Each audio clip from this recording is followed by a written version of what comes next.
আসসালামু আলাইকুম ওয়া রাহমাতুল্লাহি ওয়া বারাকাতুহু। আমরা ইরান, আমেরিকা এবং ইসরায়েলের যে যুদ্ধ, সে বিষয়গুলো নিয়ে অনেক কিছুই জানি এবং সকলেই আসলে বিভিন্ন সময়ে বলবো বা সার্বক্ষণিক সার্বক্ষণিক আসলে নিউজের দিকেই চোখ কান খোলা রাখি যে কখন কোথায় কি ঘটনা ঘটছে। তো বর্তমান যে পরিস্থিতি, সে পরিস্থিতি আসলে তুলনামূলকভাবে আমি বলব যে খুব একটা ভালো নয়। খারাপের দিকেই যাচ্ছে পরিস্থিতি দিন, দিন। এখানে বর্তমানে যে জিনিসটা সেটা হচ্ছে ভারত এবং চীন তাদের নাগরিকদের দ্রুত ইরান ত্যাগ করার পরামর্শ দিয়েছেন। যেটা খুবই শুভ লক্ষণ নয়। এই ফেব্রুয়ারিতে যখন হামলা হয় সে সময়ও অনেকগুলো দেশ তারা হচ্ছে তাদের নাগরিকদেরকে সেখান থেকে দ্রুত গতিতে ইরান ত্যাগ করার পরামর্শ দিয়েছিলেন। সেটা বর্তমানে আবার আমরা দেখতেছি। আর এদিকে আহ, দ্বিতীয় পর্যায়ে যে ইরান এবং যুক্তরাষ্ট্রের যে একটা সমঝোতা চুক্তি হওয়ার কথা ছিল সেটা পাকিস্তানে তারা এসে বসছিলেন এবং সেইটা কিন্তু আহ, কোনো ধরনের পরামর্শ বা সিদ্ধান্তে না এসেই সেটা ভেস্তে গেছে এবং পরবর্তীতে পাকিস্তানে এসে বসে থেকে গেছেন। সরি, পাকিস্তানে মার্কিন যুক্তরাষ্ট্রের ডেলিগেটসরা বা কূটনীতিকরা এসে বসে থেকে গেছেন, কিন্তু ইরানের পক্ষ থেকে কেউ আসেননি। তবে বর্তমানে মানে আজকে যে বিষয়টা সেটা হচ্ছে যে ইরানের কূটনীতিকরা বা ইরানের আহ, পররাষ্ট্রমন্ত্রী তিনি মার্কিন পাকিস্তানে এসেছিলেন।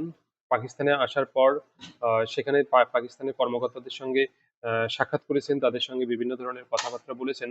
আর অন্যদিকে ট্রাম্পের যে বিশেষ দূত স্টিভ উইটকফ এবং জ্যারেড কুশনার তারা হচ্ছে ইরান নিয়ে আলোচনার জন্য পাকিস্তানে আসতেছেন এবং তারা আসার আগ দিয়েই পাকিস্তানে পৌঁছার আগ দিয়েই আম, ইরানের পররাষ্ট্রমন্ত্রী তিনি কিন্তু পাকিস্তান ত্যাগ করে গেছেন। তো এখানে আসলে বিষয়গুলো অনেকটাই কিন্তু ঘোলাটা। এখন একটা সময় ছিল যখন সামনাসামনি বসে কথাবার্তা বলতেছিল, পরামর্শ করতেছিল, সমাধানের দিকে আসতেছিল, কিন্তু এখন কিন্তু তারা আর সামনাসামনি কেউ বসতেছে না। তারা কিন্তু একটা পক্ষকে মাঝখানে রেখে তার সঙ্গে তার মাধ্যমে কথা আদান প্রদান করতেছেন। তো এটা খুবই শুভ লক্ষণ নয়। সামনে কি হয় এটা খুবই একটা আশঙ্কাজনক অবস্থার মধ্যে যাচ্ছে বর্তমান পরিস্থিতি। আর এইদিকে যে জিনিসটা আমেরিকা যে কাজটা করতেছে তারা বলতেছে যে যুদ্ধবিরতি, তারপরে আমরা আহ, বিভিন্ন বিষয় নিয়ে আলোচনা করতেছি, আলোচনার টেবিল খোলা আছে, এগুলো বলতেছে। পাশাপাশি তারা যে জিনিসগুলো করতেছে সেটা হচ্ছে সংযুক্ত আরব আমিরাতের আল ধাফরা বিমান ঘাঁটিতে যুক্তরাষ্ট্র তাদের সামরিক উপস্থিতি বৃদ্ধি করেছে। সেখানে প্রায় 12টি F-18 হর্নেট যুদ্ধবিমান মোতায়েন করা হয়েছে। পাশাপাশি অন্তত 7টা আকাশে জ্বালানি সরবরাহকারী এবং একটি Boeing C-17 Globemaster cargo বিমানও পাঠানো হয়েছে। তো এ ধরনের মোতায়েন সাধারণত বড় ধরনের পরিসরের বা বড় পরিসরের অপারেশনের জন্য আসে। এখানে যেমন হচ্ছে জ্বালানি সরবরাহের জন্য 60টা আকাশে জ্বালানি সরবরাহকারী মানে বিমান আসতেছে বা সেখানে অবস্থান নিচ্ছে এই আরব আমিরাতে। তাহলে এই জিনিসটা কিন্তু খুবই আশঙ্কাজনক। তো দীর্ঘ সময় টহল দেয়া এবং সম্ভাব্য সংঘাতের যে প্রস্তুতি সেগুলোই কিন্তু ইঙ্গিত দিচ্ছে। আর আরো কিছু কিছু বিষয় আছে যে এখানে হচ্ছে আইআরজিসি তারা যে অবরোধ করছে, তারা যে হরমুজ প্রণালী অবরোধ করছে, সেখানে এই আইআরজিসি নৌবাহিনী হরমুজ প্রণালীতে একটা ইসরায়েলি কন্টেইনার জাহাজকে আটক করেছে, যেটি অবৈধভাবে প্রণালীটি অতিক্রম করার চেষ্টা করছিল। তো সার্বিক অবস্থা কিন্তু খুবই ঘোলাটে।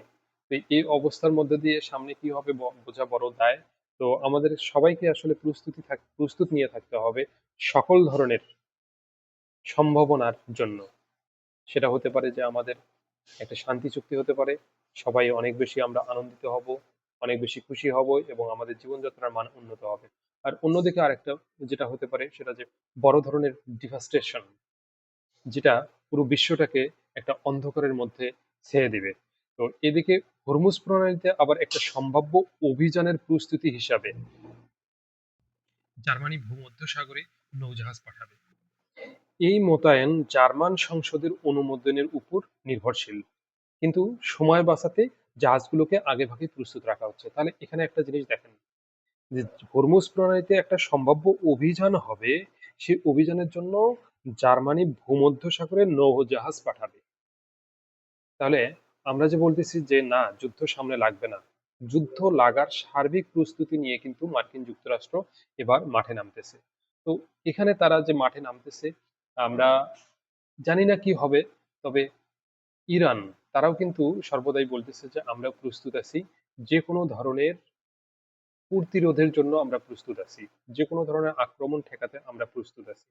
আর এদিকে আবার লেবাননের কিছু কিছু বিষয়ে যদি আমরা লক্ষ্য করি, লেবাননে আজকে যেটা দেখা গেল, বেশ কয়েকটা জায়গায় সেখানে হচ্ছে সোলার সোলার দিয়ে যে বিদ্যুৎ উৎপাদন হয় এবং পানির ব্যবস্থা করা হয়, পানি আহ, হয়তো নিচ থেকে উঠানো হয় অথবা পানিটাকে আহ, পরিশোধন করা হয়। আহ, তো সেই সোলারের প্যানেলগুলোকে আজকে ইসরায়েলি বাহিনী ভেঙে দিয়েছে। তো এটা একটা ইনফ্রাস্ট্রাকচার। তাহলে এখানে তারা কিন্তু চাচ্ছে যে একটা মানবতাকে বা মানব গোষ্ঠীকে সম্পূর্ণভাবে নির্মূল করে দিতে। তা না হলে এই যে বিদ্যুৎটাকে বন্ধ করে দিচ্ছে, পানিটাকে তারা নিতে দিচ্ছে না, তো এই জিনিসগুলো থেকে কি বোঝা যায়? তো যাই হোক, যুদ্ধ সামনে লাগার সম্ভাবনা খুবই খুবই বেশি। আমরা দোয়া করব যাতে সেরকম কিছু না হয়, একটা শান্তি চুক্তি হোক। তবে আরো একটা বিষয় এখানে উল্লেখ করি, সেটা হচ্ছে যে আমরা চ্যাট জিপিটি, ক্লাউড, জেমিনি নিয়ে অনেক বেশি মাতামাতি করি। তো এগুলো আসলে আমাদের তো তৈরি না, তৈরি হচ্ছে পশ্চিমা বিশ্বেরই। এবং এই যে পশ্চিমা বিশ্ব যাতে তাদের তৈরিকৃত এই সফটওয়্যারগুলো ইসরায়েলের পক্ষে কাজ করে, সেজন্য ইসরায়েল একটা বহু মিলিয়ন ডলারের প্রচারাভিযান পরিচালনার জন্য ইসরায়েল ট্রাম্পের প্রাক্তন উপদেষ্টা ব্র্যাড পারেস্কেলকে নিয়োগ করেছে। এটার মূল কারণটাই হচ্ছে যে এমন একটা সুসংগঠিত ও তথ্যভিত্তিক ওয়েবসাইট তৈরি করা হচ্ছে যা এআই সিস্টেমগুলোকে সহজেই শনাক্ত করতে পারবে এবং এর ফলে প্রাপ্ত প্রতিক্রিয়াগুলোতে ইসরায়েলপন্থী বিষয়বস্তু প্রদর্শিত হওয়ার সম্ভাবনা বাড়বে।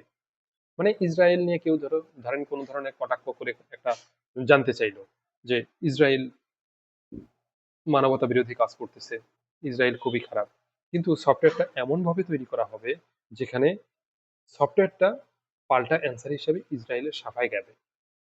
সেজন্য একটা বিশাল পরিমাণ অ্যামাউন্ট দিয়ে তারা একটা প্রচারাভিযান চালাচ্ছে। তো আমাদের সব দিকেই চোখ কান খোলা রাখতে হবে। ভালো রাখবেন সবাই, ভালো থাকবেন সবাই। দেখা হবে আবার কোনো একটা বিষয় নিয়ে। আসসালামু আলাইকুম রহমতুল্লাহ।